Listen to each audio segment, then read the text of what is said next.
আমি মেহমান, আমি আজকে প্রচারণায় গিয়েছি, আমার কলিজাটা ফেটে গেছে। কারা, কি ব্যাপার? আর একটা মেহমান আদাইফু মুজিবুর রহমান, মেহমান তো আল্লাহর মেজবান। আর এই দেশের নাগরিক হিসাবে আমার অধিকার আছে, আমার অধিকার কেড়ে নেওয়ার জন্য আপনি চলে এসেছেন। আমার বাক স্বাধীনতা আপনি রুদ্ধ করে দিয়েছেন। এই শত শত মানুষের আবেগকে আপনি বিনষ্ট করে দিয়েছেন। এবং এই ইলেকশন এবং নির্বাচন নিয়ে জনগণের মধ্যে যে আকাঙ্ক্ষা সৃষ্টি হয়েছে, সেই আকাঙ্ক্ষা রুটম্যাপকে আপনি ব্যাহত করে দিয়েছেন এবং জনমনে আপনি আতঙ্ক সৃষ্টি করে দিয়েছেন। তাহলে তো আমি আমার হৃদয় থেকে অনেক ব্যথা পেয়েছি, আমার ছেলেগুলো অনেক কষ্ট পেয়েছে। 3 দিন পর্যন্ত ঘুম নাই। তাহিরুদ্দিন আসবে, কোথায় কোথায় প্রোগ্রাম করবে, এই প্রোগ্রামগুলো প্ল্যান করে করে দেওয়া। আজকে অনেক মেহমান দূর থেকে আসছিলেন যে আমাদের সংযোগে অংশগ্রহণ করার জন্য। যখন তারা ভিতরে ঢুকলেন, ঢুকার পরে বলতেছে যে ভাই আপনি কোথায় নির্বাচন করতে আসছেন? আপনি নির্বাচন করবেন আর আপনি তাদের বাড়িতে যাবেন, তারা আপনাকে বাধা দিলে এমন একটা অবস্থা মনে হয় যেন তার রক্ত, মানে মনে হয় যেন জীবন শেষ করে ফেলবে। আজকে দূরের মানুষগুলো আজকে এলাকা সম্পর্কে কি মেসেজটা পাইলে বলেন? এই দূর থেকে যে মানুষগুলো আসছে, আপনার গ্রামের ইজ্জত আপনি কতটুকু রক্ষা করতে পারলেন? যেই নেতার কারণে সমাজের ভারসাম্য নষ্ট হয়, যেই নেতার কারণে সমাজের সম্মান বিনষ্ট হয়, এটা কি উচিত হতে পারে ভাই? প্লিজ ভাই, আমি অনুরোধ করে বলি, ব্যবহার বংশের পরিচয়। আপনারা মানুষের জন্য কথা বলেন, মানুষের ইজ্জত নিয়ে ছিনিমিনি খেলবেন না। আপনার ভোট আপনি চান, আমার ভোট আমি চাইবো। জনগণ যাকে খুশি তাকে ভোট দিবে। আওয়াজ করে বলুন, ইজ্জত দেওয়ার মালিককে। আজকে যতটা প্রোগ্রাম গিয়েছে, চা শ্রমিক সহকারে, তারা যেভাবে আগলে ধরেছে, তারা যেভাবে কথাগুলো বলেছে, আরে হিন্দু সনাতন ধর্মীর মানুষ, সনাতন ধর্মীর মানুষ। আমি যখন ওই বাগানের শেষ মাথায় গিয়েছিলাম, হাতিমারাতে গিয়েছিলাম, হ্যাঁ আমি না ওখানে গিয়েছিলাম, একদম যাওয়ার পরে তারা কথা বলতে যায় চোখের পানি ফেলাই দিছে। আমি আশ্চর্য হয়ে গেলাম, কাঁদে কেন? আমি তারা জড়াইয়া ধরলাম, আরে অন্য ধর্মের মানুষ, সে কি কোন দল করে আমি জানি না, সেই হিন্দু ধর্মের মানুষটা প্রচারণা করতে যাওয়ার পর, তার গ্রামে যাওয়ার পর চোখের পানি ফালাই আমাকে বুকে আগলে ধরলো। আর তুমি মুসলমান হইয়া একটা মেহমানকে সম্মান দিতে পারলো না।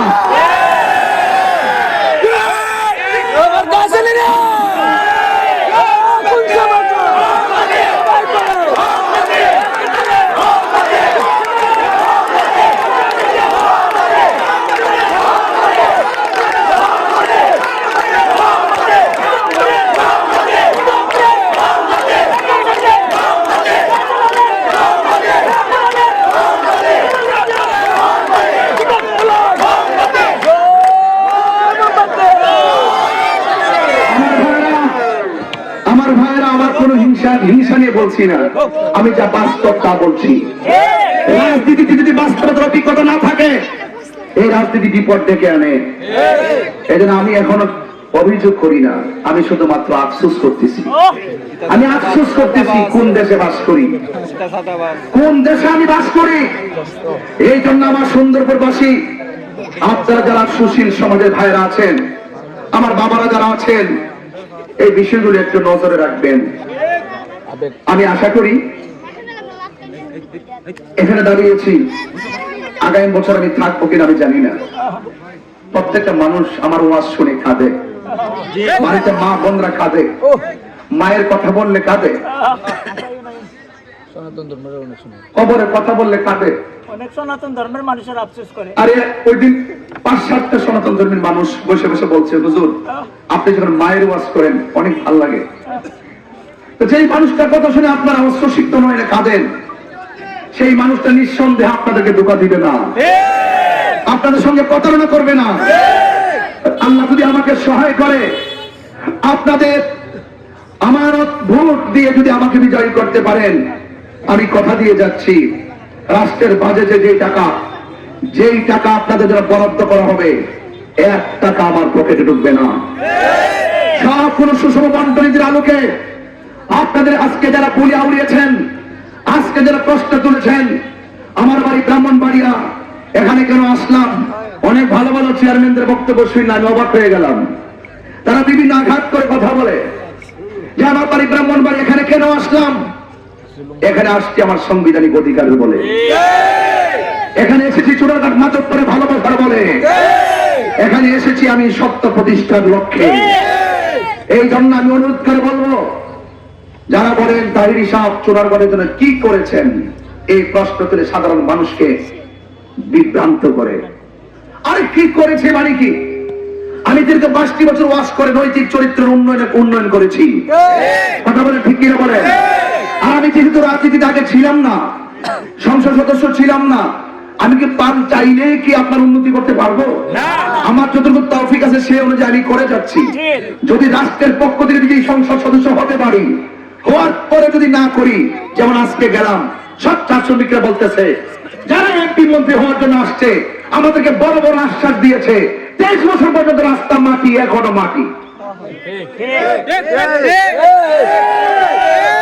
এবার আমি যদি আল্লাহ যদি আমাকে কবুল করে, আমি যদি তাদের পরিবর্তন না করি, তাইলে আপনি আমাকে বলতে পারবেন আমি কি উন্নয়ন করেছি। সুন্দরবন বাজারে থেকে বলে দিয়ে যাই খোলা আকাশের নিচে হাজারো মানুষের সামনে, আমি আপনাদেরকে বলতে চাই, যারা প্রশ্ন তুলেছেন আমি কি করেছি, আপনাদের কাছে শুধু একটা অনুরোধ করব, একটা বারের মতন সংসদে আমার পাঠায় দেখেন। আমার ভিতরে চূড়াঘাট মাধবপুর সৈয়দ নাসিরুদ্দিন শিবসানের এই পবিত্র ভূমিতে আমি যাই স্বপ্ন অঙ্কন করেছি, একটা বার আমাকে পাঠিয়ে দেখুন।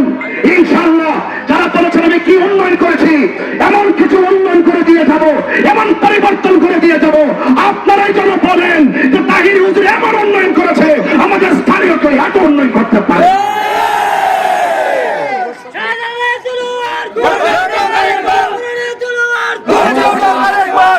আমার বাবারা, শেষ কালাম, আর অনেক জায়গা যেতে হবে, মা বোনদেরকে আমার সালাম দিবেন। সনাতন প্রতি আদব রইল, আপনাদের প্রতি সালাম রইল। দেশটা সবার অনুরোধ করে বলি, নির্বাচনের দিন আপনারা সকাল সকাল কেন্দ্রে যাবেন, সকাল সকাল কেন্দ্রে গিয়ে আপনারা মহামূল্যবান ভোটটুকু দিবেন, মা বোনদেরকে সাথে নিয়ে যাবেন। এ লড়াই সত্য প্রতিষ্ঠা লড়াই, এই নির্বাচনের লড়াই জুলুমের বিরুদ্ধে ন্যায় ইনসাফ ভিত্তিক সমাজ গঠন করার লড়াই। এখানে ব্যবসায়ীরা আছে না, যে আসক চাঁদাবাজি আসেনি, বিভিন্ন ধরনের যে দোকান আছে, দোকানদারের কাছ থেকে অনেকে চাঁদা নেয় কি নেয় না? আল্লাহ যদি আমাকে সুযোগ দেয়, চাঁদাবাজদের চাঁদাবাজি বন্ধ করে দিব। আর পাশাপাশি আমার মোহাম্মদের সমর্থনকারীদেরকে, কর্মীদেরকে অনেকে যখন তারা মোহাম্মদের ভোট চাইতে যায়, লিফলেট বিতরণ করতে যায়, ব্যানার লাগাতে যায় এবং কোন ধরনের ফেস্টুন লাগাতে যায়, এগুলো ছিঁড়ে ফেলে তাদের প্রচারণে বাধা দিচ্ছে এবং তাদেরকে হামলার ভয় দিচ্ছে, মামলার ভয় দেখানো হয়েছে। আপনাদেরকে বলবো, আমার পূর্বে আমাদের মজিদ খন্দকার, তার সাথে আমার আগেও কথা হয়েছে, মজিদ খন্দকার খুব সুন্দর সাবলীল ভাষায় বলে বক্তব্য দিয়েছেন। আমি শুধু আপনাদেরকে বলতে চাই, যদি কেউ কোনো হুমকি দেয়, কেউ মামলার হুমকি দেয়, কেউ সরাসরি হুমকি দেয়, তাদের মোবাইল নাম্বার রাখবেন, তাদেরকে ভিডিও করে রাখবেন এবং আমরা ইনশাআল্লাহ এটা আমরা নির্বাচন কমিশন প্রশাসনের মাধ্যমে জবাব তো দিবই, এরপরে একটি আধ্যাত্মিক জবাব দিয়ে দিব ব্যালটে ভোটের মাধ্যমে।